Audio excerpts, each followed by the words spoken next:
Uh, Hang on, let's sort this out quickly. One. And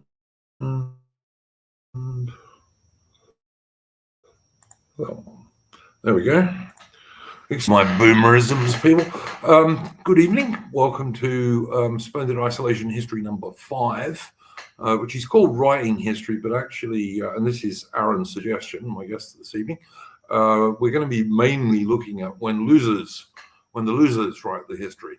But to give people a bit of time to get in, as always, I'm going to start us off with a tune. Take up the white man's burden, send forth the best ye breed. Go bind your sons to exile, to serve your captives' need, to wait in heavy harness on flooded folk and wall. Your new gods sullen peoples have devil and have child. Take up the white man's burden, in patience to abide, to veil the threat of terror and check the show of pride. By open speech and simple, 100 times made plain, to seek another's profit and work another's gain. Take up the white man's burden, the savage wars of peace. Fill full the mouth of famine and bid the sickness cease. And when your goal is nearest, the end for the sword, what's love and heed and folly? Bring all your hopes to naught. Take up the white man's burden, no tawdry rule of kings, but toil of serf and sweeper, the tale of common things. The ports ye shall not enter, the roads ye shall not tread. Go make them with your living and mark them with your dead. Take up the white man's burden and reap his old reward. The blame of those ye better, the hate of those ye guard. The cry of those ye humor are slowly towards the light. Why brought ye us from bondage, a loved Egyptian night? Take up the white man's burden, ye dare not stoop to less, nor call too loud on freedom to cloak your weariness. By all ye cry or whisper, by all ye leave or do, the silent, sullen people shall weigh your gods and you. Take up the white man's burden, have done with childish days, the lightly profit laurel, the easy ungrudged praise. Come down to search your manhood through all of thankless years. No age with give or wisdom, the judgment of your peers. Take off the white man's burden through all of thankless years.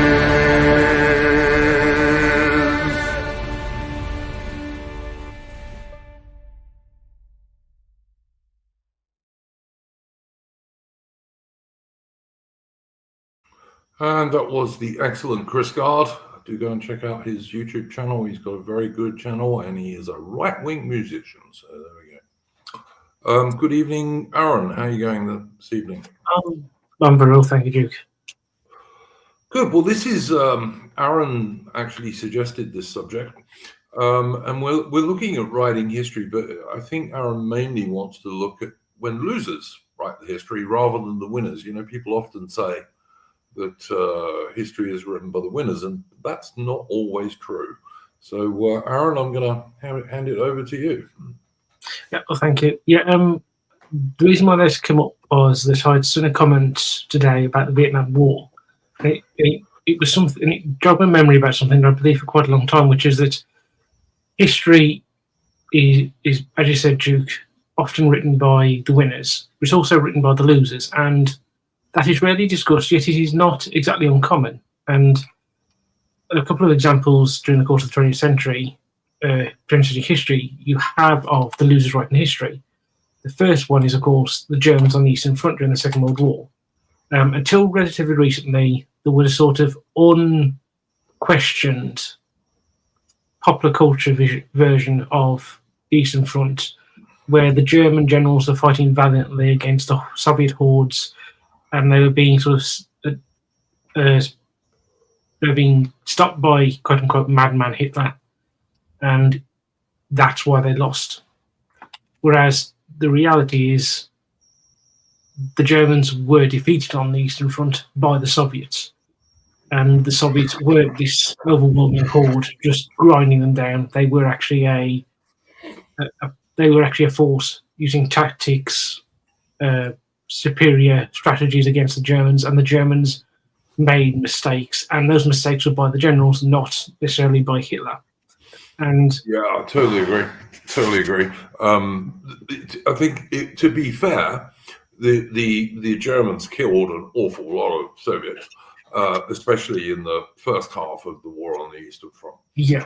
But gradually, from 1943 onwards, the Russians got better and better. I mean, they improved, partly because if you failed as a Soviet general, you didn't tend to last very long under Stalin.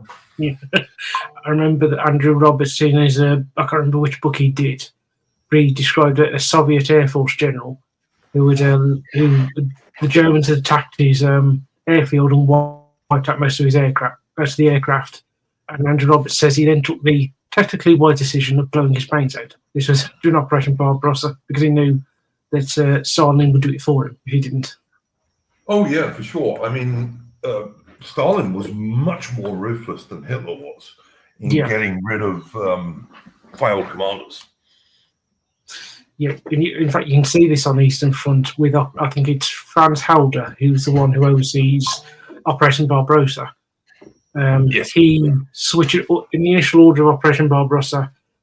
Army Group South was meant to be the strongest group, and because Hitler wanted to go for the wheat and stuff in the wheat and the minerals in Ukraine, and also towards the oil fields, which he desperately needed.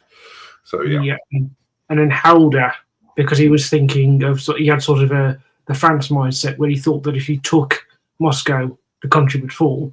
He switches around to Army Group 2, I can't remember, it's Central North, to strengthen them, and that explains why the Germans do so well up north against the Soviets compared to when they do in the south, where the Soviets actually thought the Germans were going to go that way. And see, and Halder, Hitler doesn't shoot Halder. He doesn't imprison him. He merely sacks him, and he goes into retirement, I believe, sometime in 1942. Yeah, no. By and large, Hitler didn't treat his generals particularly badly. I mean, he was certainly much better than Stalin.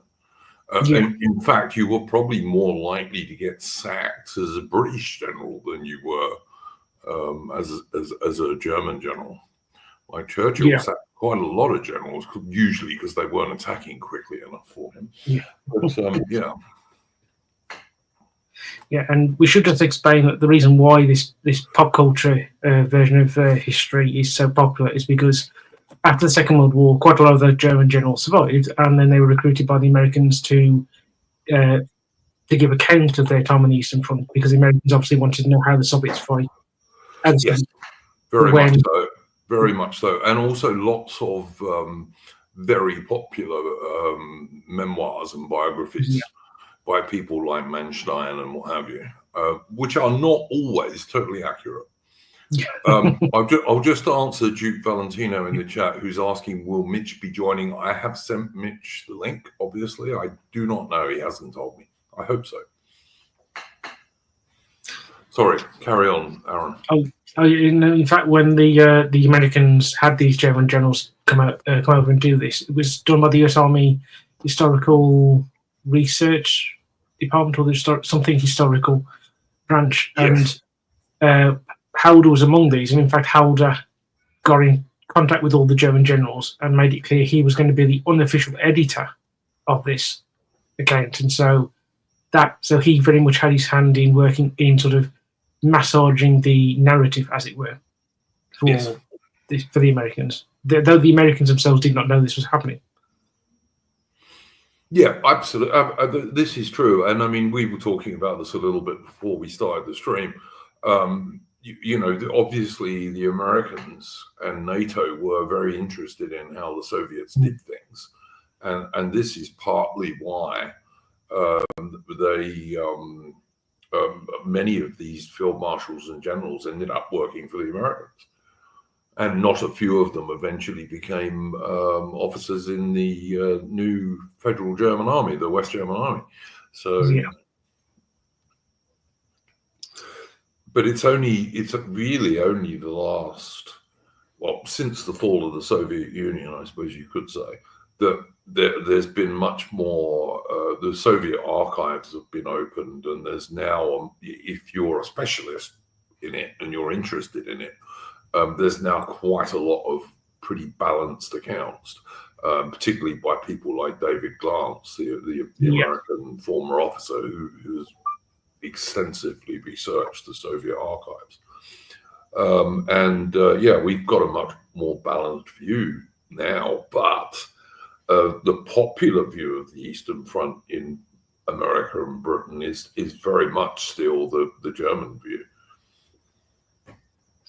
Yeah, and you see these in films like The Enemies at the Gate, and also video game series like Call of Duty, where when they depict, say, Stalingrad, it's very much I mentioned this before the stream, Duke, the one man has the rifle, one hand has the ammunition myth, which is utter nonsense. Yeah, no, that stuff from Enemy at the Gates is bullshit. We were talking about this before the stream started, and the Soviets did make use of NKVD blocking units. Sometimes, who would sometimes definitely machine gun Russian soldiers who retreated too quickly. But it wasn't always the case that was going on. And, at the start of the war, the Soviets got loads of volunteers because, if the enemy invades you,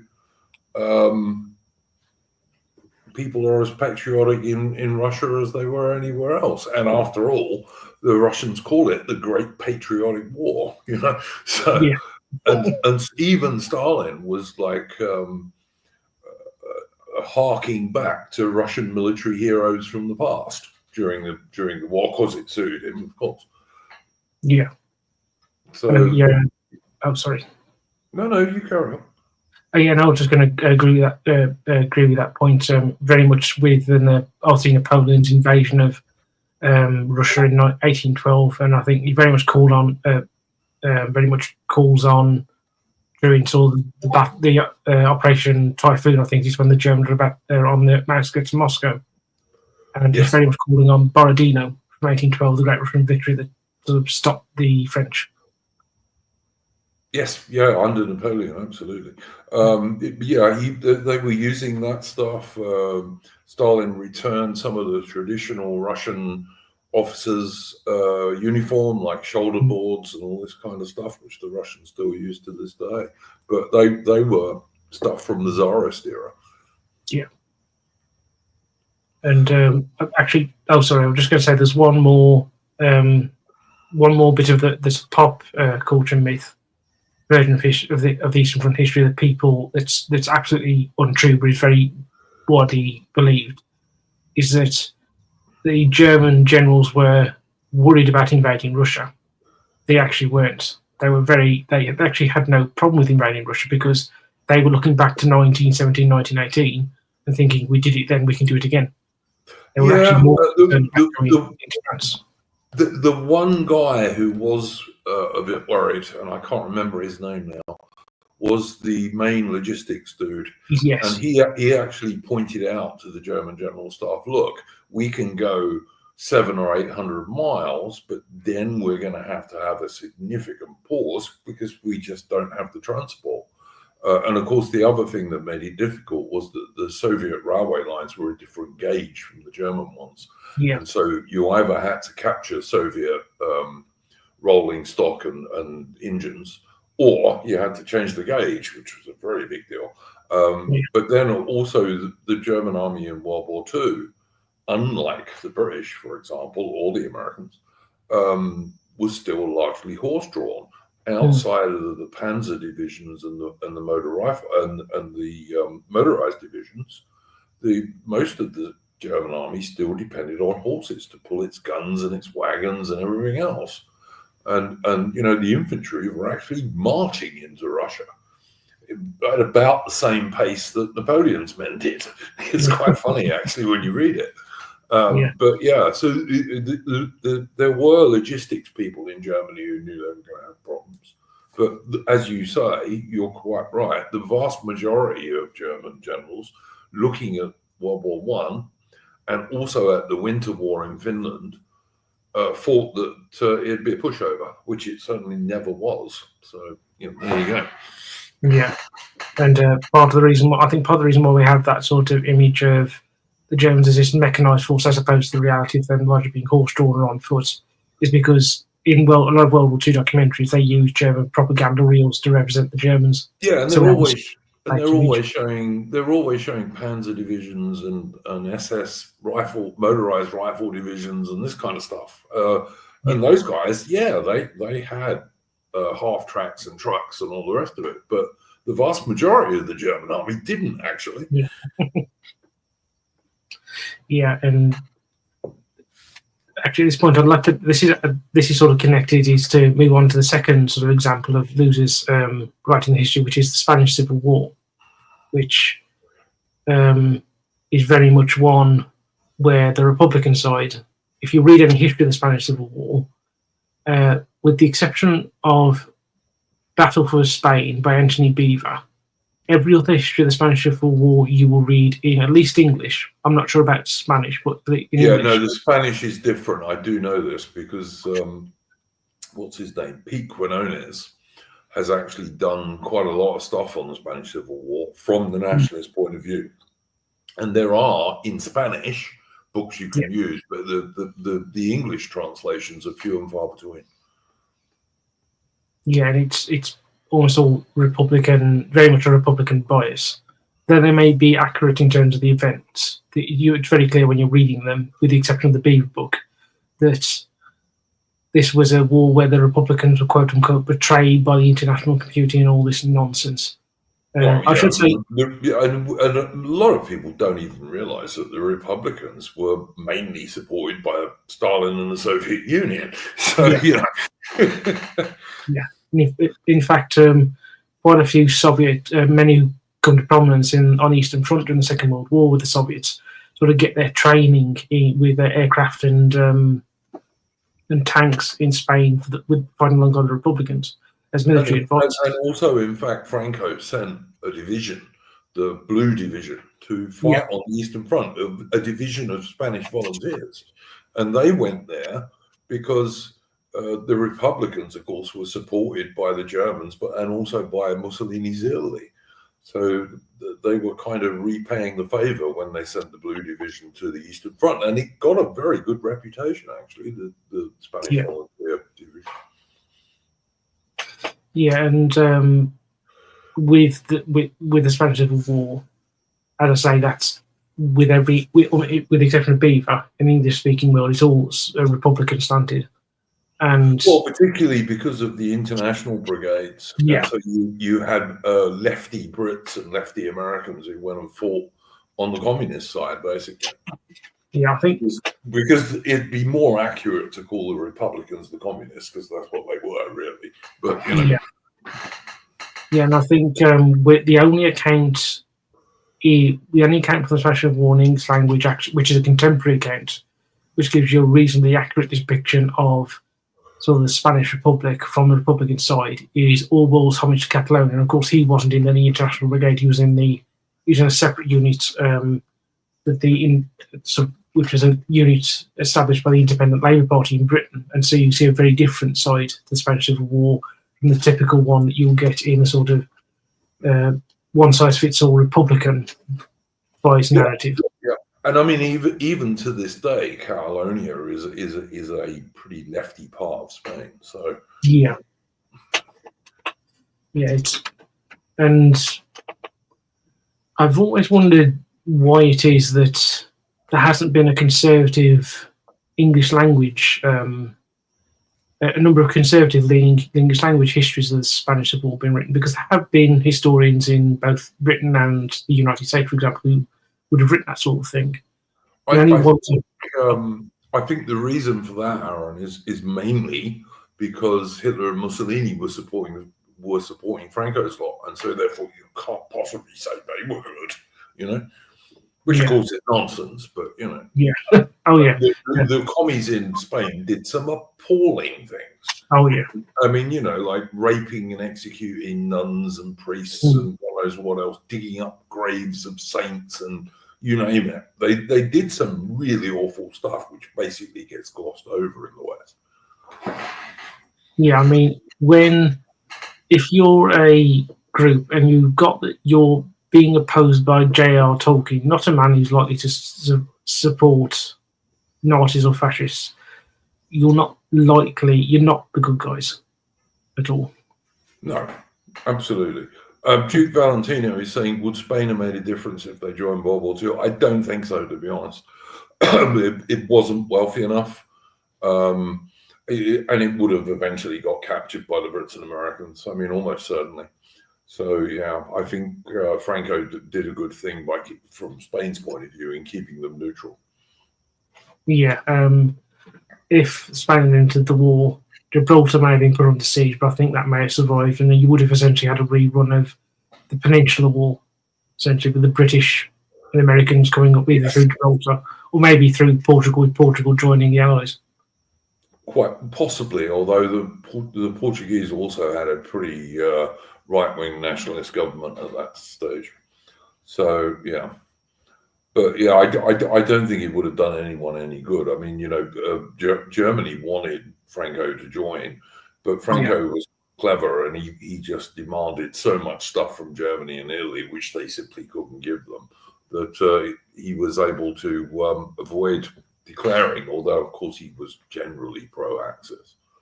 Yeah. I remember there was that one meeting in 1940 that Hitler had with Franco, and Hitler came out of it and said, I never want to speak to that man again. Yeah, he compared him with someone else and said he was the worst person he'd rather go and have his teeth pulled or something than have to spend time with Franco. So, yeah. But, yeah, that's absolutely true. Well, just looking at Duke Valentino's comment, Greece did join, obviously, the Allied side, though that was because the Italians attacked them. Yes, very foolishly, and because Mussolini was jealous that Germany was, had taken Austria and then was taking the Sudetenland, and they invaded Poland successfully, and Mussolini thought, well, we've got to do something too, and of course he came unstuck because the Italians didn't win. So, but then on the other hand, Britain was equally stupid because we sent 2.5 divisions to Spain when British intelligence knew very well that at least 12 German divisions were going to invade it. So, 2.5 British and Commonwealth divisions. We sent an Australian division, a New Zealand division, and a British armoured brigade there. And they were never going to be able to beat 12 German divisions, no matter how good they were, It was just impossible. Yeah, and of course, transferring those divisions were transferred from North Africa, where they could actually have helped kick the Italians out at that point. Yes, we could have possibly cleaned the Italians out of North Africa in 1940-41 if they hadn't have taken those experienced troops away and basically got many of them killed or captured by the Germans. It was pointless. Yeah. And that was an idiot Churchill decision, and we don't really want to get onto Churchill. So.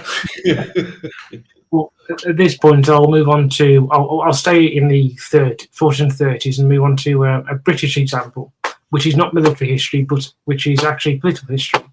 If you look at the popular history view of the 1930s and British politics, you get this view the Great Depression and this kind of thing, Aaron, yeah.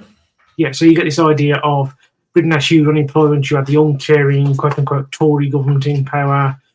There was the threat of fascism, which was only defeated by the supposedly good old boys of the Communist Party at Cable Street in 1936, and that the appeasement was this terrible crypto-Nazi idea, and that it was only, thankfully, at the end of the 1930s that Britain sort of turned itself around and stood for right and good. Now, this image is complete nonsense. If I just go through the different parts. First, the unemployment. Britain's unemployment was high, but it wasn't national unemployment, it was regional unemployment. Places like the West Midlands, where I am, Wales, Scotland, the areas where you had old heavy industries.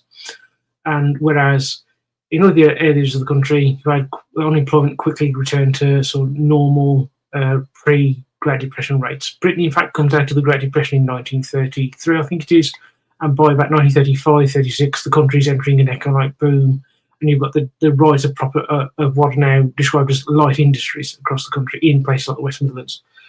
And in terms of politics, the national government, it wasn't a Tory government, it was the national government, which was formed in August 1931 between a faction of the Labour Party, which was in power, the Tories and the Liberals. And in terms of their social policy, the national government was quite social democratic, particularly through the influence of Neville Chamberlain. So by the outbreak of the Second World War, Paul Addison, the Labour historian, in his book The Road to 1945, points out that Britain has the most advanced welfare state in the world in 1939. And in terms of foreign policy, though I am myself a critic of appeasement, the reason for it was not some kind of crypto-Nazi sympathy with the Third Reich. It was a genuine, especially from Chamberlain's point of view, one of wanting to keep the peace. Understandably so, because of what had happened in World War One, and particularly with Chamberlain, his nephew had died in 1917 and never gotten over that fact. Just two things, Aaron, I'd add to that. Is first of all, Britain started rearming very late. And going to war in 1938 would have made no sense whatsoever. I mean, to be honest, going to war in September 1939 didn't make any sense either. But certainly in 38, Britain would have been even much worse off. And so it was very important for Britain to gain time to rearm, particularly in terms of the Navy and stuff like this, and the Air Force. But also, the British public were totally against going to war in 1938. The First World War was only 20 years before, and people remembered it, and the million dead, and far more larger numbers wounded, you know? Yeah, absolutely. Yeah, I mean, people, if you want to look up at sort of the anti-war feeling in the country, I've advised anybody to Google the Peace Pledge Union and look at their sort of popularity in the 30s. It was massive. There was a by-election, I can't remember which one when it was. It must have been 34, because it was just around the time that Baldwin was going to become take over from Ramsay MacDonald as Prime Minister. And Baldwin had announced very, very limited elements of rearmament. And this by-election took place, and the Peace Pledge candidate, the candidate backed by the Peace Pledge, won it in a seat that had been a solid Conservative seat that's how strong people felt about how strong the anti-war feeling was in the country at that point. Yeah, absolutely. I mean, look, I publicly on streams argued that Britain was entirely dumb to give the war button for Britain to Poland, which in fact Chamberlain did. That was crazy because Britain couldn't save Poland anyway. And, you know, like the plan for the Royal Navy, for example, was, okay, war's going to come sometime but from the end of 1941 onwards. And that was when the Royal Navy would have been as strong as they wanted it to be, pretty much. Yeah. So going to war in 1939 made no sense whatsoever. And the British Army was like tiny. I mean, it wasn't anywhere near as small as it is today, but it was tiny. You know, even by the First World War standards, the British Army was unprepared in 1939. So, yeah, appeasement made a lot of sense. What didn't make sense was then losing Iraq, as Chamberlain did, and saying, okay, we're going to give an unconditional guarantee to Poland, which was also a military dictatorship, by the way. But you know, whatever, people forget that now. Yeah, and just to add one more point, I almost forgot to mention this. I mentioned in that sort of pop sort of a pop culture version of history of the 1930s Britain, the idea that fascism was on the rise and that they were stopped at Cable Street. That's by all the commies and the Jews, and to pardon my French, but that is utter bollocks.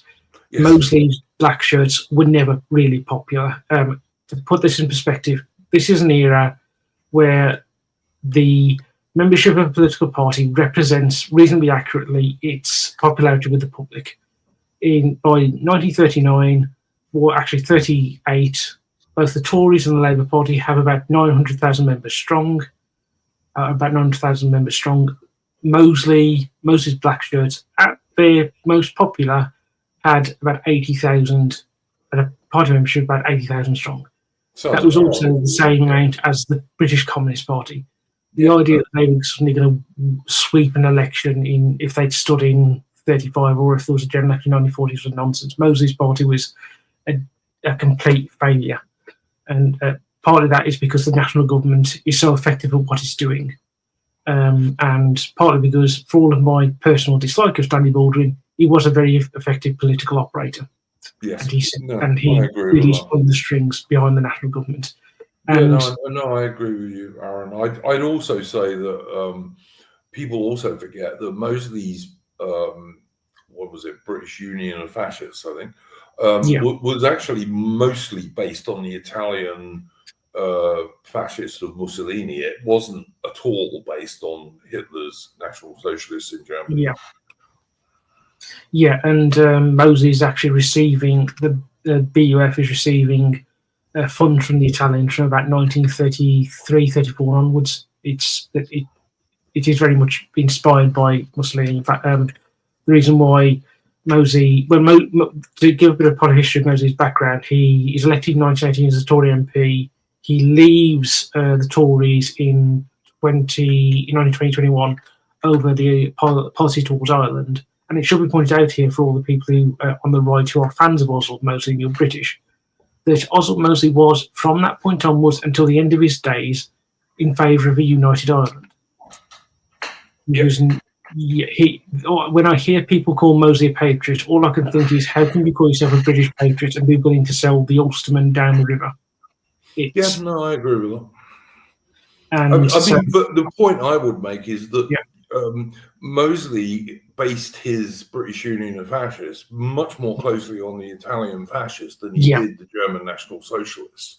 There was never any plan by Mosley to have concentration camps and people being gassed and all this kind of stuff, because the Italians never did that either. And just to tell what I was saying, so Mosley leaves the Tory party in 2021, joins the Labour Party in 1924, serves in the Labour Party from 24 to 29-30. He leaves the Labour Party, he flanges out of the Labour Party because the Chancellor of the Exchequer do what he wants in terms of economics, which shows the arrogance of the man. And then he goes out and he founds the new party. And then he goes off to Italy, sees Mussolini's Italy, and that converts into fascism. And then he comes back and turns the new party into the British Union Fascists.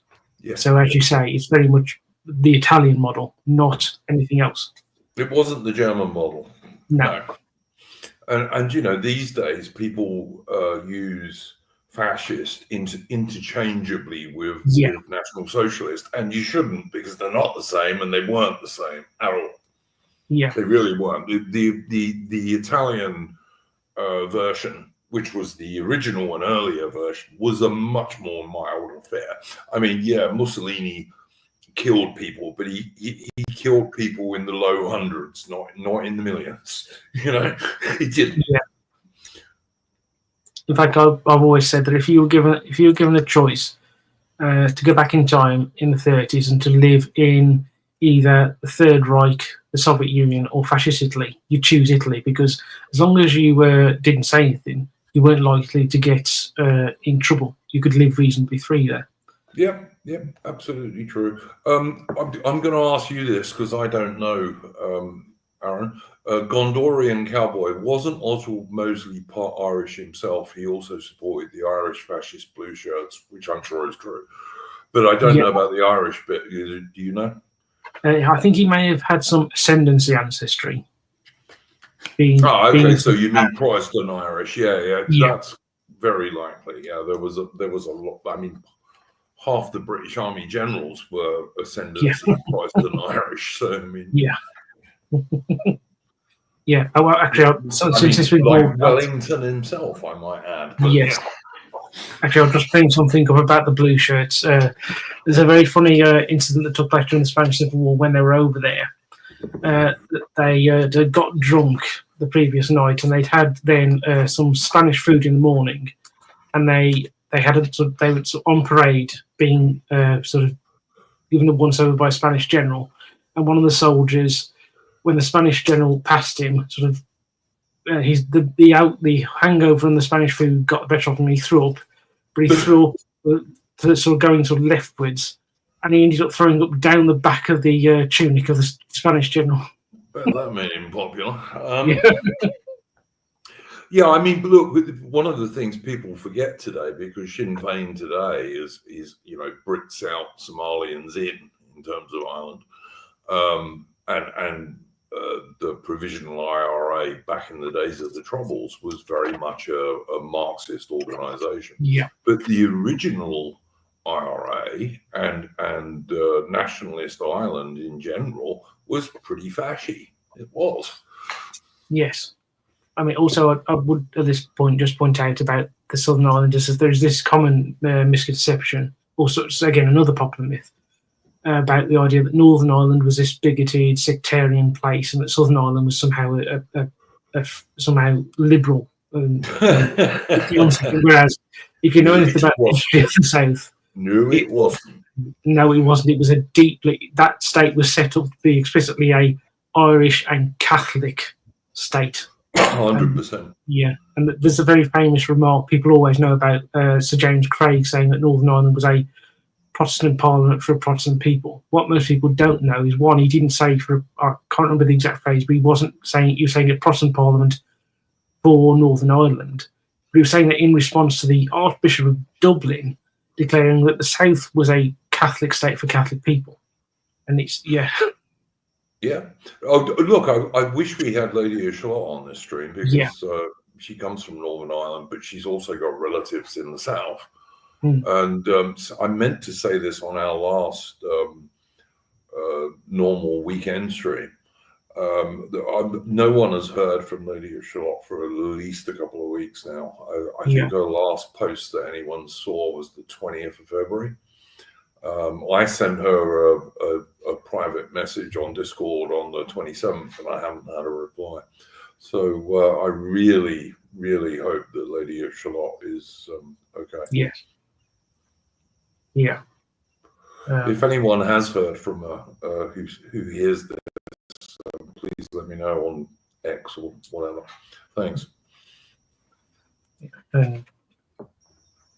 Just to and I'll just finish up this bit about the sort of 1930s Britain. This popular myth of It's all hunger marches and stuff, Aaron. If you yeah, read a lot of the popular histories, it's hunger marches and all the rest of it. But as you rightly say, actually Britain came out of the Great Depression probably earlier than America did, in fact. yeah. In fact, I don't think America actually ever came out of Not the until the Great war. Depression Not until the war. until yeah. And to explain this, the reason I call this history written by the losers is because this is the popular history as put out by particularly the Labour Party, but by the British left as a whole, mainly because they lost in 1931 and they were out of power until 1945. And also it sort of covers up some of their less creditable elements, like the fact that they, during the 1930s, were constantly attacking the British government for not standing up to Italy and Germany, whilst also advocating complete disarmament. In fact, the Labour Party, when it has its autumn conference in October 1939, has to take out the disarmament promise in their manifesto then, a month after the outbreak of the Second World War. Also, Aaron, it's worth pointing out that the more lefty elements of the Labour Party even became pro-German because of the Molotov-Ribbentrop Pact. Yes. Yeah. Totally absolutely. forgotten these days. But when the Molotov-Ribbentrop Pact was signed in 39, many of all the commies and most of some of the more extreme lefties on the Labour Party all decided all of a sudden that Germany was okay. Yeah, and you actually had this weird thing in well, actually, to add to that, as the sort of late 30s go on, the Peace Pledge Union sort of attitude towards Germany becomes almost indistinguishable from that from pro-German forces, pro-German groups in Britain, like the Anglo-German, I think Anglo-German Link, was it? I forgot the name of it. Yeah, I know what you're talking about. But people forget this totally, that once the Stalinists and the Hitlerites became allies, effectively, which they did with the Molotov-Ribbentrop Pact, they carved up Poland between them and other bits of Europe, and the Soviets were sending loads and loads of raw materials to the Germans. Once this happened, the lefty elements in Britain became completely anti going to war with Germany. But of course, that's never mentioned today. Yeah. In fact, I can actually recommend there's a novel by Evelyn Waugh called "Putting Out the Flags," where he actually depicts this in fiction, where he covers sort of the outbreak of war up until sort of the fall of France through some of these characters, and a lot of them are very left wing, and they're sort of trying to explain to all the characters why it is fine for them to be opposed to the war and thinking peace is fine, and sort of talking nice about Stalin, whilst having done a complete U-turn from what they were saying before. And that only changed in July 1941 with Operation Barbarossa. That was the only time the lefties eventually said, "Oh no, now the war's a good idea," because and at this point, I would just mention that people have a tendency, particularly I'm going to say Russians today have a tendency of saying, "Oh well, Molotov and Ribbentrop wasn't as bad; it was the same as Munich," and that's just not true. Munich was from Chamberlain making a genuine attempt at peace, whereas Molotov-Ribbentrop was an old-fashioned piece of realpolitik between Berlin and Moscow to carve up Eastern Europe. 100%. And look, I would just say, just reiterate that I think Chamberlain's mistake was not Munich. Chamberlain's mistake was the guarantee to Poland. Yeah. Because it took away Britain's freedom of action. Yeah. If I'd have been Chamberlain, there's no way I would have guaranteed. And I will reiterate again also, Poland was a military dictatorship in 1939. It was actually, not much better than Germany, to be honest. Yeah. And the other thing that people forget entirely, of course, today, is that in terms of mass murdering people, up until 1941, Stalin was like a big deal about mass murdering people. He'd been doing it for decades, whereas Hitler was actually quite small beer until 1941 in terms of mass murder. Yeah, and I always say this to people when they wonder why Chamberlain was willing to try and negotiate with Hitler and not negotiate with Stalin. I'm just thinking, if you're sitting in London or Paris in 1936, you're watching some very low level unpleasantness in terms of say the Night of the Long Knives in Germany. Mm-hmm. You're looking over at Moscow and you're watching the Great Purge happen, where where a significant portion of the officer corps of the Red Army is literally shot out of hand by Stalin. It's just it's also the case, Aaron, that Britain during the Winter War against Finland, Britain was seriously considering joining on the Finnish side against the Soviets. Yeah. The whole thing is much more complicated than popular history would have you believe. Yeah, absolutely. In fact, I've got a piece of trivia about the Britain and the Winter War. The actor Christopher Lee actually went and volunteered in Finland. He spent, I think, a couple of weeks there before being sent home to go and fight in the Winter War. Yeah, Christopher Lee was some sort of special forces soldier in World War II, wasn't he? Yeah, he was initially in RAF intelligence, and then he was attached to the SAS. I thought so. Yeah, he was a pretty serious soldier. As indeed was David Niven. He was also some sort of special forces guy, although Niven had been an officer in the Highland Light Infantry between the wars. Yeah, actually, Niven was in Phantom. Interestingly, his Batman was Peter Ustinov, and among the other people who he served with was Maurice Cowling, the historian, Michael Oakeshott, the philosopher, and also Anthony Quayle as well was also involved in that, as well as SOE. Where actually Anthony Quayle was actually in SOE with I forgot his name now, Dirk Bogart. Okay. Yeah. It was a bit gay then, but okay. People who know anything about these actors will know what I mean. But anyway, Jude Valentino says, do you think the Italians were better soldiers than represented? Yeah, the Italians had better units. I mean, like there were Italian airborne who were pretty good. The Bersaglieri were pretty good. They weren't all useless. The Italian problem in the Western Desert in the early days was that their equipment was pretty much outdated. Even compared to the Brits, our British equipment was not all that fabulous, to be honest, but it was better than the Italian stuff. And for example, the Matilda tank, the infantry tank, which was very slow, was so thickly armored that there was no Italian anti-tank gun that could penetrate it, which kind of gives you a problem if you're fighting it. Yeah, and that's largely central to the fact that the Italians were very much doing what people commonly accuse militaries of doing, preparing for the last war. They were thinking of tanks for the Alpine front, not necessarily the desert of North Africa. And I would say the issue with the Italians was partly the generals, but also an element of the fact that Mussolini kept interfering as well. Yeah. Patriotic Archive, Hitler thought the Spanish were the best land soldiers. We were actually saying earlier, Patriotic Archive, that the Italian Volunteer Blue Division that fought on the Eastern Front had a very good reputation, but they were all volunteers, so that always helps, of course. Yeah. Actually, one thing I will say about the Italians is they had one sort of units that they had in North Africa which were absolutely terrible, and which I think may well contribute to the sort of myth of the Italians being terrible soldiers, were the black shirt units. They were they were not all that great, and they weren't fabulously equipped. But on the other hand, then go and look at the Italian Marines. Yes.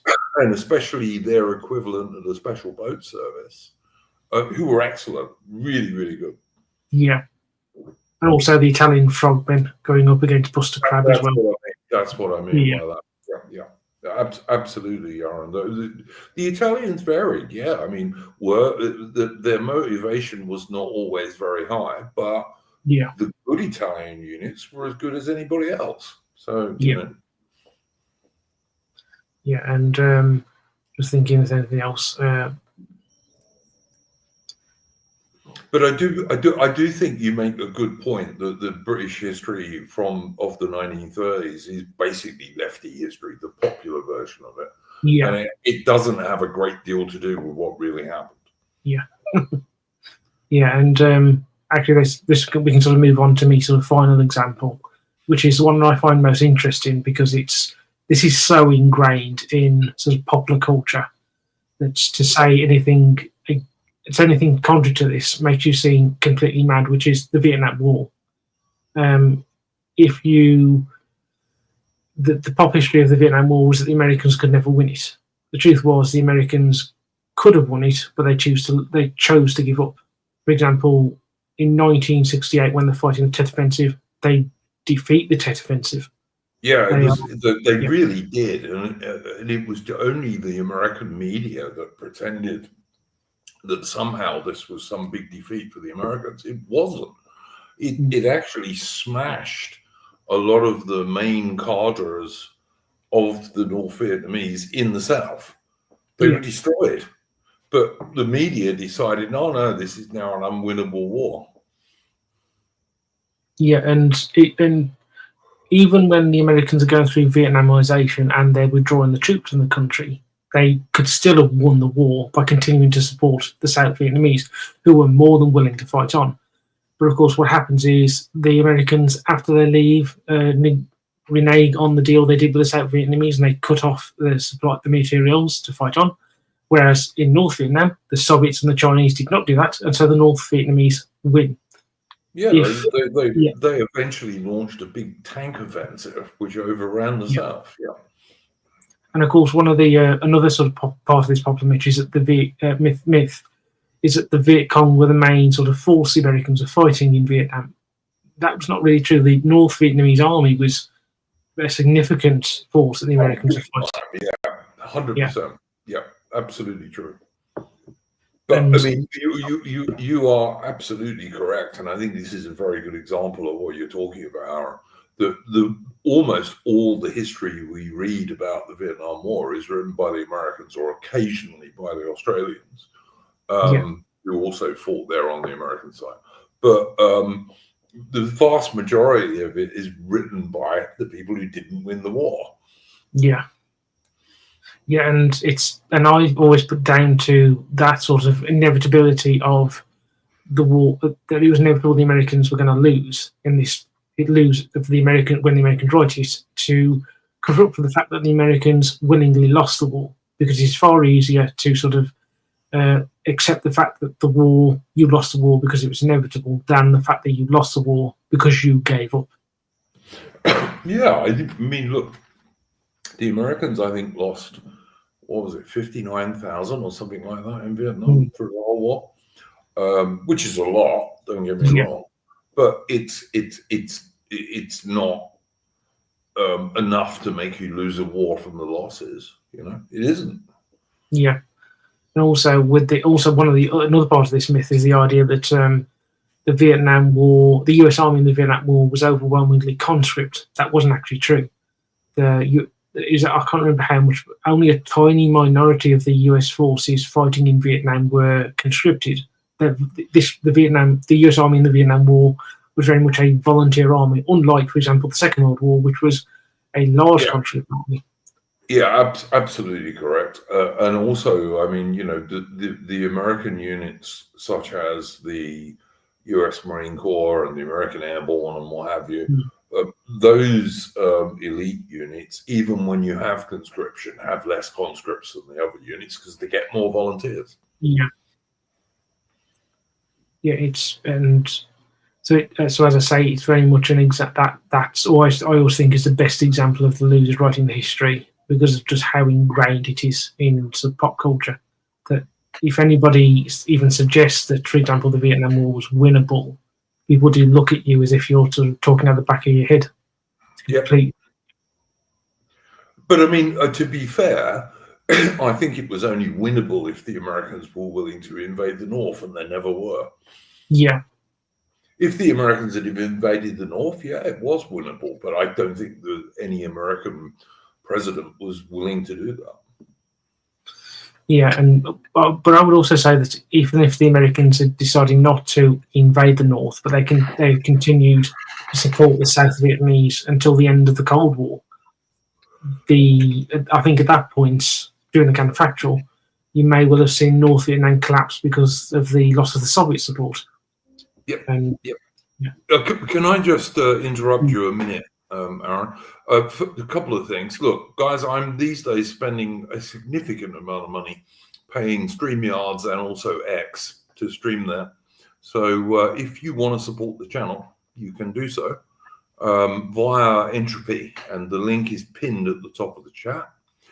You can also ask super chat questions there if you would like to, which will definitely be answered at the end of the stream. So if you want a question that will definitely be answered, send us a super chat. It doesn't need to be for much money, but it helps. And we will definitely answer that at the end of the stream. Now, Patriotic Archive were the Australians, mostly national service lads, about 50% in terms of Australia. It was about 50-50, volunteers and like regular guys and national servicemen, or Nashos as they were called at the time. So yeah, that was the case in Australia. Duke Valentino, do you think Japan was really as brutal as they say? Yeah, they mostly were, to be honest. They really were. I knew guys, because I'm old, I knew guys who were POWs of the Japanese, and trust me, you didn't want to be a POW of the Japanese. It wasn't like being a POW of the Germans or Italians at all. No. I mean, and the Germans were pretty nasty, it has to be said, to the Soviet POWs. Yeah. But to Brits and Americans and Canadians, etc., no, they weren't, not particularly. Yeah, my stepdad, who is 50, well, no, he's 69 now. When he started working at the local steelworks, a lot of the blokes there were Second World War veterans, and he got to know a couple of those who've been victims of who've been POWs of the Japanese, and he once, after sort of weeks of badgering them, got them to talk about their experiences, and he said, he told me later, when he told me this, he said he wished he'd never asked them, because the stuff they told him was absolutely horrifying. Oh, yeah. I mean, you know, the Japanese, when they captured hospitals in places like Hong Kong and Singapore, they would rape the nurses, then bayonet them. They would bayonet guys on the operating table. Yeah, they were as brutal as people think they were. Yes, they were. Generally, yeah. I'm sure there were exceptions, but they were few and far between. Yeah, and there is one sort of from what my stepdad told me. There was one bloke. I always found this a bit funny. He was captured by the Japanese, but he was captured by the Japanese because he was behind their lines on a Chindits operation. And my stepdad, this would have been a day or two after he'd been talking to him, asked him, well, why did you join the Chindits? Because it was a volunteer unit. And this bloke sort of went silent for a bit and then said, well, I was bored and it was something to do.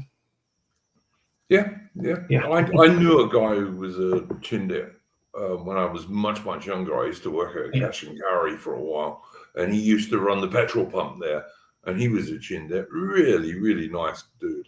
Really nice dude. But yeah, he said that, like, sometimes on Chindit operations, when someone was badly wounded, they would be shot at their own request rather than be captured by the Japanese. Yeah. And your fate if you were captured was not good. Yeah, and just to give people a bit more of an idea of how truly brutal the Japanese were, the Japanese army did sometimes, right at the end of the war, engage in cannibalism, and they would use Allied prisoners of war. But I know particularly in one prisoner of war camp, they used British Indian Army troops as POWs as their victims. Yeah, no, I can absolutely believe that. But the interesting thing is that in World War I, when Japan was a British ally, The Germans, who the Japanese captured at Tinxingtao, which was a German naval port in China, that the Japanese besieged and eventually captured. The Germans captured there were treated entirely well. Many of the prisoners of war were fatter when they were repatriated to Germany than when they were captured. It was just what happened with politics in Japan during the 20s and 30s that caused them to be so bad. It wasn't that the Japanese people are particularly bad. It was just what had gone on there, you know. Prior to that, like during the Russo-Japanese War, for example, the Japanese treated the Russian prisoners perfectly well. Yeah. And it is that sort of stark contrast between, say, the way the Japanese are pre sort of 1920 and the way they are post 1930. Yep. And I've got to say, I think that part of the problem was Britain ditching the Anglo-Japanese alliance over the Washington Naval Treaty. Had we not done that, then I don't think Japan would have become as virulently anti-Western as it became in the 20s and 30s. Yeah. But, you know, I'm no supporter of the Washington Naval Treaty, as anyone who's watched my streams will know. So yeah, but yeah, you make a good point, Aaron. I actually when we were talking about this earlier, I said that you could also say if you look at the war in Malaya and Singapore and Burma in the Second World War. Most of the accounts are British and Australian. They're not Japanese. But I'll be honest, I don't know if the Japanese have written much about that. But if they have, it's not been translated. That's for sure. Yeah, well, I think they may well have done, but it's not been translated to English only because of the way that they treat some of their commanders during World War II. They've got that very famous shrine in Tokyo. Mm-hmm. You know, the one I'm talking about, where there's quite a few men on that list who did truly horrifying things, but are still venerated to this day. So I wouldn't be surprised if the Japanese. On the other hand, I would say that Yamashita, who was executed after the war by the Americans, I don't think he deserved to be executed particularly. As far as I can see, and I've looked into this quite a lot, Yamashita, the guy who conquered Malaya and Singapore, I don't think he was particularly a vicious Japanese general, to be honest, and I'm not really sure he deserved to be executed. I think he was largely executed because of his humiliating defeat of the British, which was mostly Churchill's fault, in my opinion. But there we go. Yeah, I mean, I think a lot of the Japanese commanders in China had a lot more reasons to be executed than say Yamashita, given the stuff that they got to there. I mean, the old story about after Nanking, with the two Japanese officers and the samurai sword head cutting competition, which is a true story, despite what. I totally agree with you, Aaron. Some of the Japanese generals in China were vile. Is the best way you can describe them. But like I say, I don't think Yamashita himself was responsible for all that many war crimes. The reason he was executed was he humiliated the British in Malaya and Singapore, and also given the Americans a very hard time in the Philippines. So. I'm just thinking of another example of losers writing the history. Just one more, just so I can. I suppose. You could certainly talk about the recent Iraq and Afghan wars. Yes. They're good examples. Yeah, absolutely. I mean, I doubt you will ever get an account of that from the Afghan side, at least from the Taliban side, within our lifetime, if ever. Just because I don't think that regime will necessarily be around much longer, but just because it's the internal force itself. But also, I don't think you necessarily get that published in the West in English, at least. Well, look, there's a famous book, well, relatively famous if you're into modern military history, called Losing Small Wars. And I can't remember the author's name now, but it's about the British Army in Iraq and then Afghanistan. Because Yeah. the British Army, without any doubt whatsoever, and trust me, I'm as proud of the British Army as any man who's ever breathed, they lost both those wars. They did. Yeah. And even worse than the Americans in many respects. I mean, a British Army, which was then considerably bigger than it is today. I mean, today the British Army is barely 70,000. But it was considerably bigger. But a British Army that was like, I don't know, I think probably about 130, 140,000 men for the most part, could barely maintain 11,000 troops in Afghanistan. Barely managed to maintain that. And that was never enough to control any substantial area. And in fact, the Brits had to get the US Marine Corps to come in and save their ass in Helmand Province, not because the soldiers were not good and brave, but because we just didn't send enough. Yeah. Don't get me wrong, I'm not saying that British soldiers are not braver than most, because they are. And they're not well trained, because they are, but the British government and the Ministry of Defence simply did not send enough troops, and was not able to. So out of up to 150,000 men, we could barely maintain 10,000 in Afghanistan. That's crazy.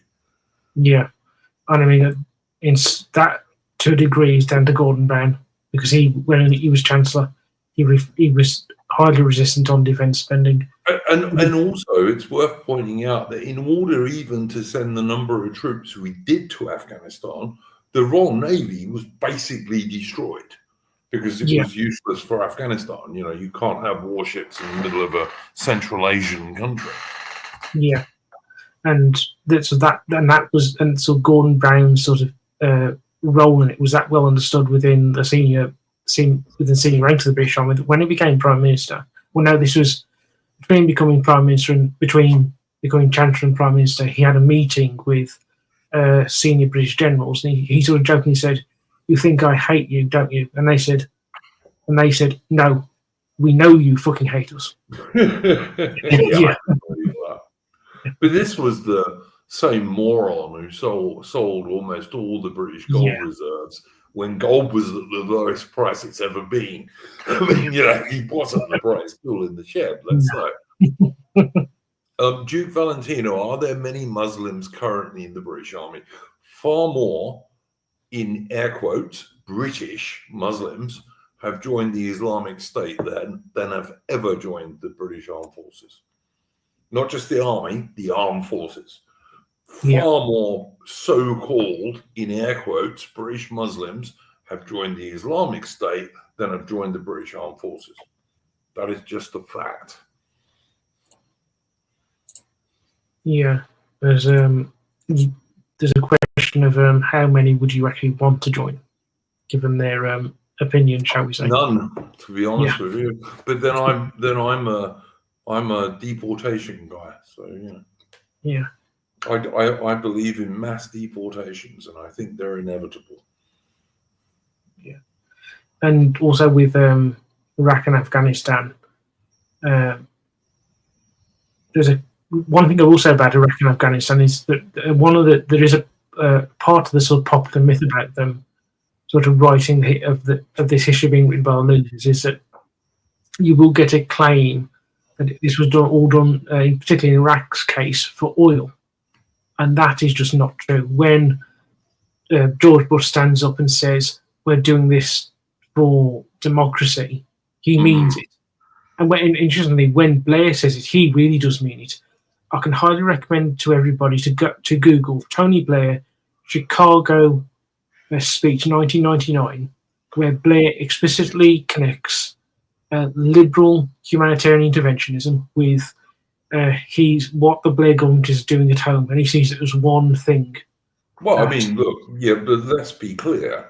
neither the Iraqis nor the Afghans had any real interest in democracy. But No. there we go. Yeah. I mean, I would put Tony Blair up before a war crimes tribunal and then happily hang him. Yes.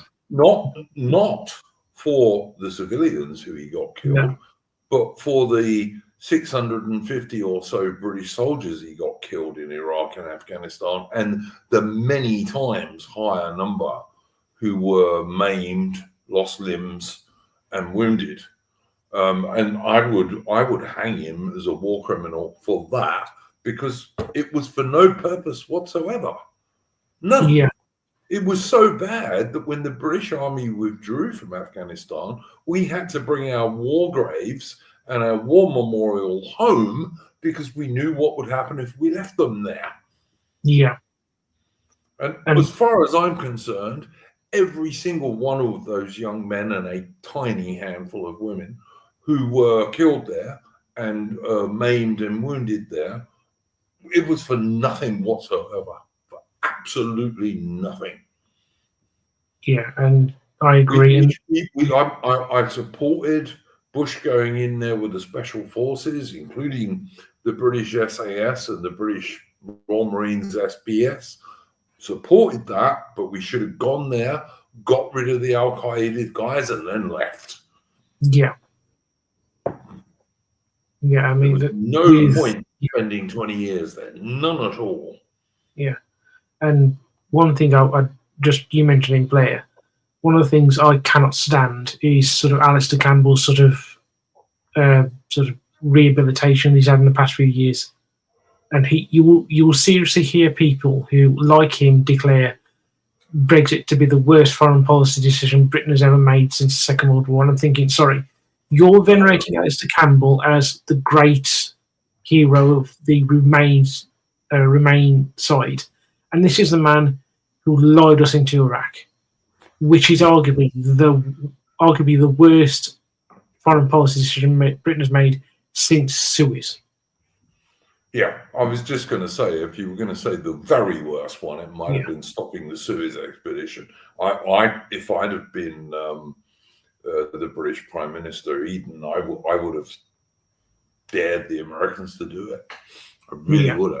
I'd have said, yeah, you want to fuck up your most important ally? And back then, we were a much more important ally than we are now, because the British Armed Forces were, I don't know, 5 times the size they are now, probably 6 times. But yeah, I would have said to Eisenhower, well, fuck you, we're just going to do it anyway. And if you really want to bankrupt your most important ally, go for it, mate. Yeah. And of course, later on, Eisenhower actually came to regret the decision, as did Nixon. They both thought they made the wrong decision at Suez. Well, they did. I mean, look, I'll give you another example, Aaron. The Brits pulled out of Aden in 1967, I believe. Yeah. 67 or 68.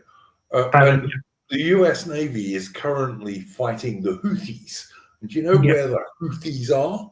They're in what used to be British Aden. Yeah. Yeah.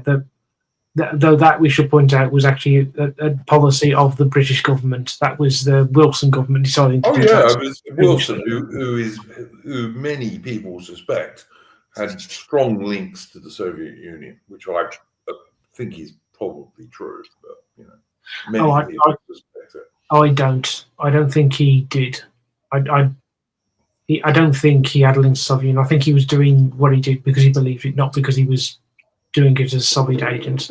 Well, that would just make him a twat, but okay. Yeah. Though I will say that I am somewhat convinced by the idea that the Soviets poisoned his predecessor as Labour leader, Hugh Gaitskell. Maybe, because Gaitskell was a better guy than Wilson, for sure. Yes. Yeah, but I think Gaitskell was more of a patriot than Wilson was ever, but you know. Yeah. I mean, Gaitskell famously, when Macmillan was trying to take Britain into what was then the EEC in '62, stands up in the House of Commons and says that by joining the EEC, this will be the end of 1,000 years of English independence. Yep. And of course, I mean, you were talking about this a little bit a few minutes ago, but and we haven't really left. You know, we've got Brexit in name only, basically.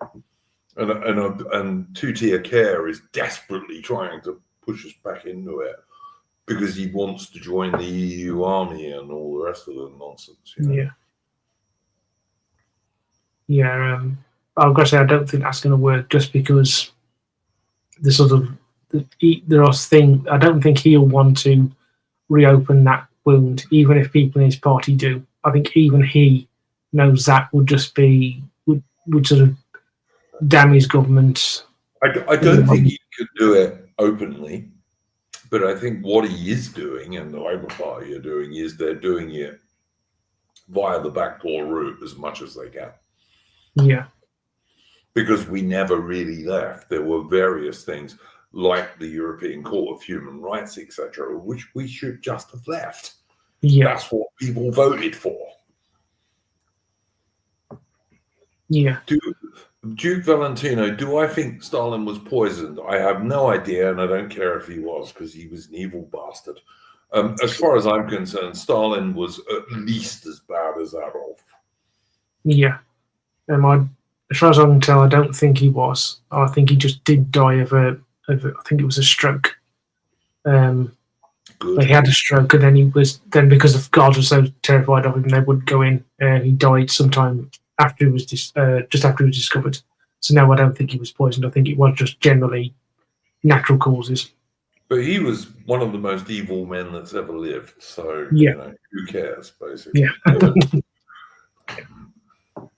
And you, like I say, there's no way I can think that Stalin was any better than Hitler. In fact, in many respects, he was worse, and he was probably a much bigger mass murderer.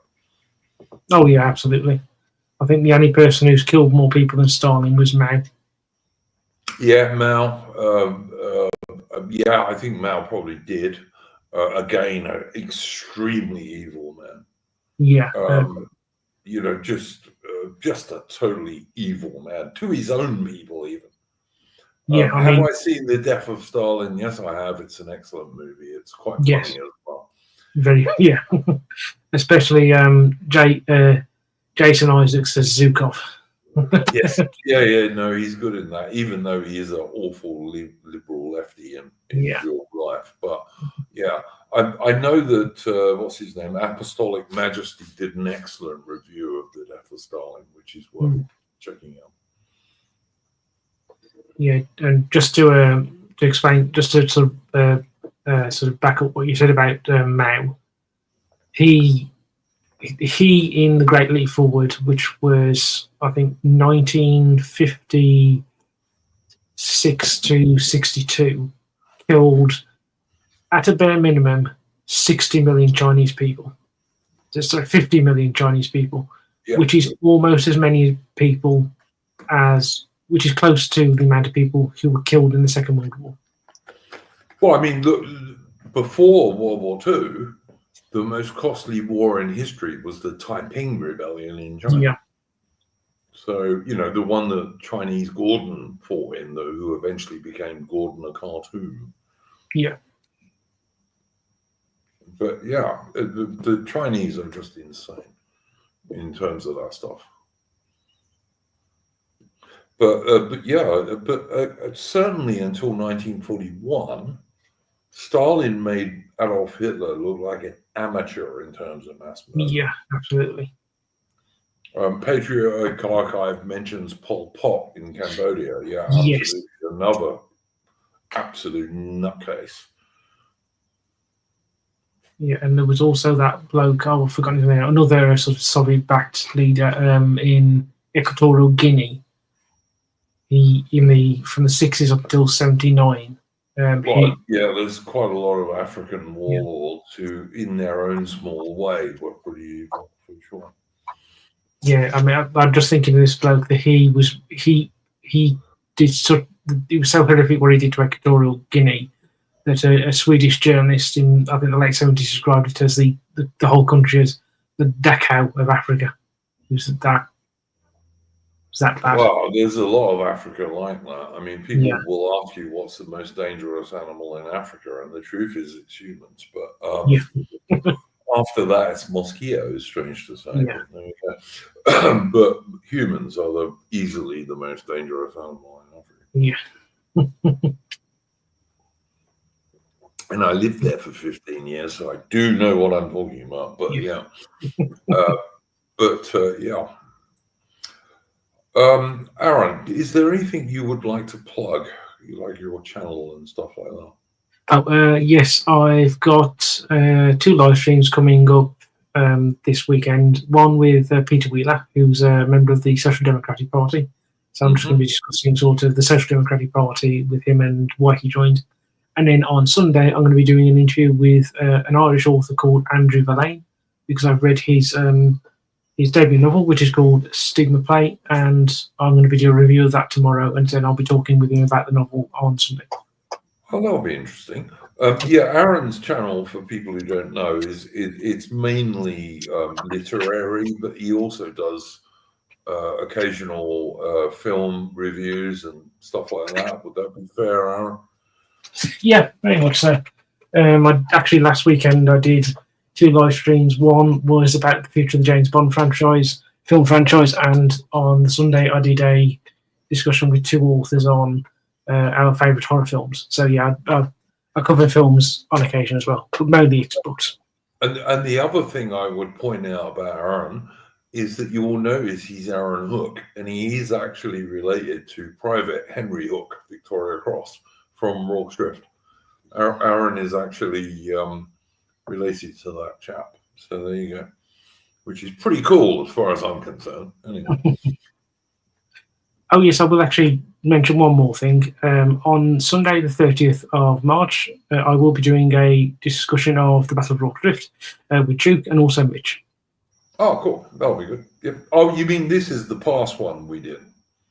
No, the one that was about Zulu. This one's going to be about the actual battle itself. Oh, okay, cool. I'll look for. Yeah, no, I'm sorry, I forgot, mate. I say to people, yeah, I'll do a stream, but you always need to remind me a couple of days beforehand.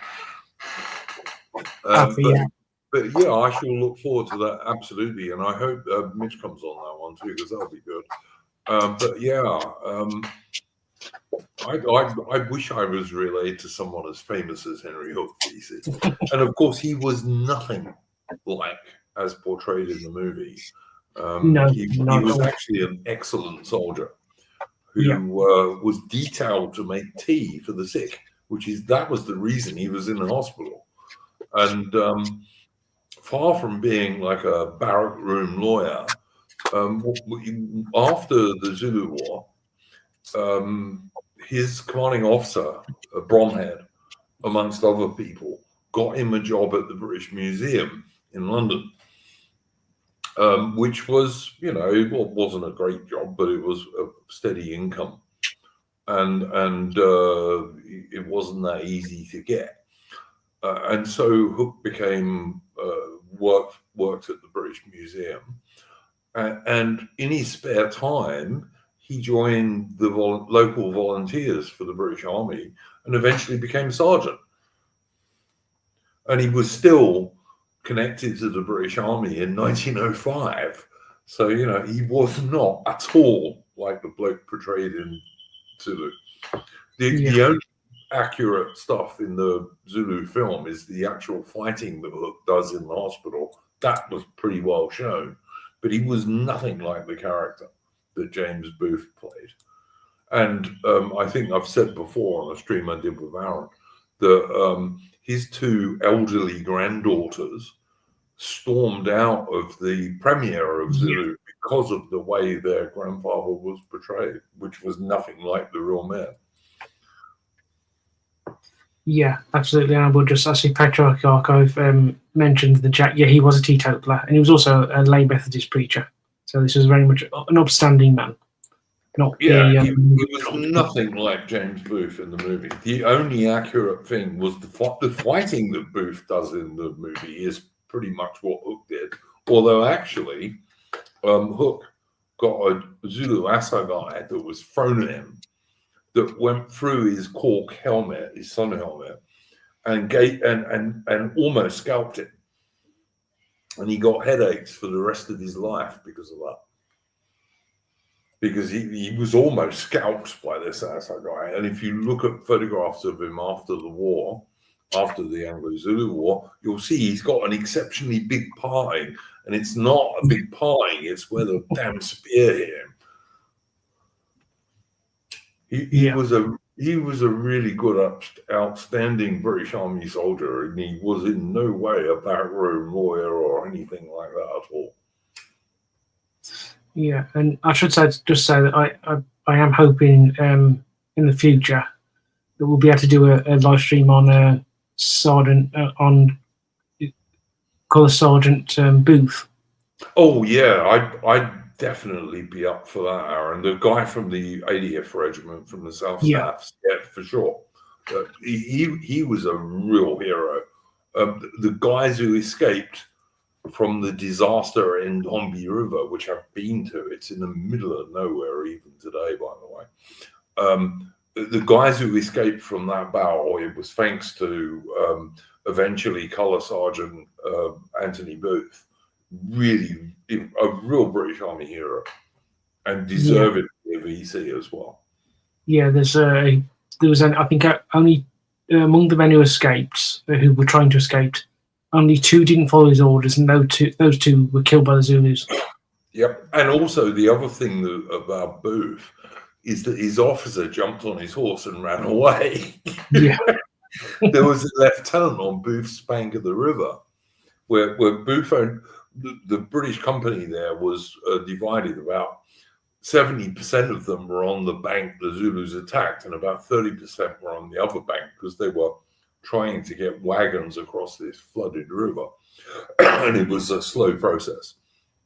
And the lieutenant on Booth's side jumped on his horse, said he was going for help, and galloped away, leaving Booth and the guys to it. Yeah, there's actually a very good documentary on YouTube. It's got by the late Welsh actor Kenneth Griffiths. Yes, I've seen that. It is pretty good. If you can find it, it's pretty good. Yeah. Yeah, and also I should say the reason why I'm interested in doing a live stream on Booth is because I'm near Stourbridge, and up the road is Brodder Hill, where Booth is actually buried. So I'll be able to go to cool. You'll be able to get a nice photograph for us of his grave. That'll be cool. But yeah, no, I hopefully Mitch might come on that one as well, because Mitch is also from your part of the world. So yeah, that would be cool. But I will definitely do that, Aaron. Just remind me a couple of days before you do it, and I'll make time for it. But yeah, no. Is there anything else you wanted to say about our main topic? Other than I wish it was more talked about, the fact that the losers do write the history, and that it's sadly not as well known. Yeah, look, totally agree. But yeah, the Eastern Front is the best example that I can think of, because it's just something I've been reading about since I was a kid, so like 50 years. And in the early days, all of the Western accounts that you'd read as a Brit or an American, etc., were written by Germans, always.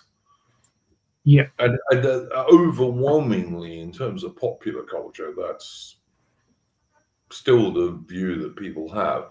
It's only if you're a bit more into this stuff and you read things like David Plants, who was a US Army officer at one stage, but then has written heaps about the Eastern Front, and he's used the Soviet archives very extensively. So he gives a much more balanced account of what was going on.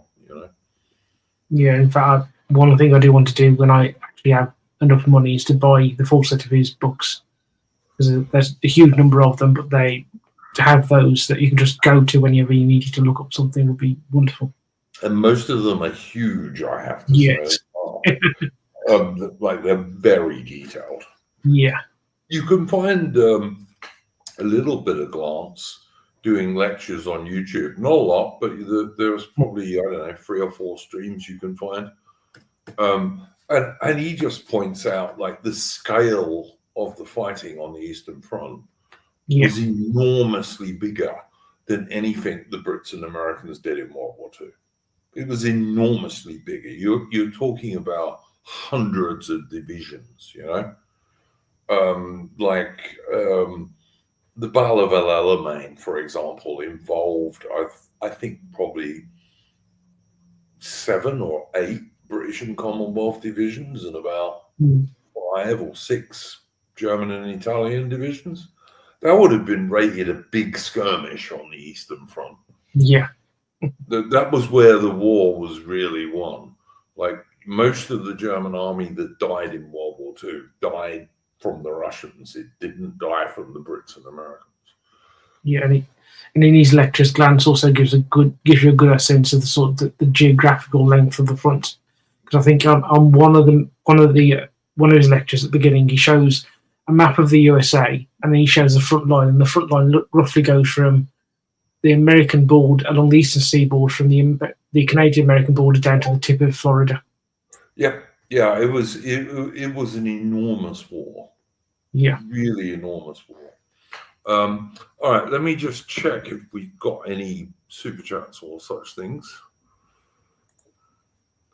because we do get them occasionally and then I miss them sometimes. No, I don't think we have. So if you've sent us a super chat, let me know, mate, because then I'll hang on a minute, but not a problem.